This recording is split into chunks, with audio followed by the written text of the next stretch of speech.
ஏங்க சீதாலட்சுமி, நீங்கள் அண்ணன் மேலே இந்த அளவு அபிப்பிராயமாக இருக்கிறீங்க அப்படின்னா உங்களுக்கு எது எம்ஏ எம்ஃபில்லு, உங்களுக்கு எதுக்கு ஆசிரியர் பணி? ஏன்னா ஒரு 20 இயர் பேக் போய்க்கோங்க. எங்கள் ஸ்கிரிப்ட் ரைட்டர்லாம் படிக்கிற காலகட்டத்தில் ஆசிரியர்கள்லாம் திட்டுவாங்களாமா அவங்கள.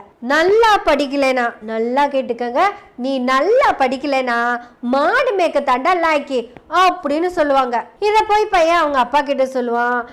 அப்பா சொல்லுவார், டே கண்ணு, நானே அந்த வேலையை தான் பார்த்துட்டு இருக்கேன், தயவு செய்து ஆசிரியர் சொல்கிறத கேட்டு நல்லா படித்து மேலே வாடா அப்படின்னு சொல்லுவார். அப்போ நீங்கள் இந்த நல்லா படிக்கிற மாணவர்களை கூப்பிட்டு நீங்க என்ன சொல்லுவீங்க? ஏன்னா சீமானோட கொள்கையை ஏற்றுக்கொண்டவராயிட்டே. சீமான் என்ன சொல்றாரு? மாடு மேய்க்கிறதே அரசு பணி, படிப்பு வரலன்னா ஸ்கூலுக்கு போகாதடா.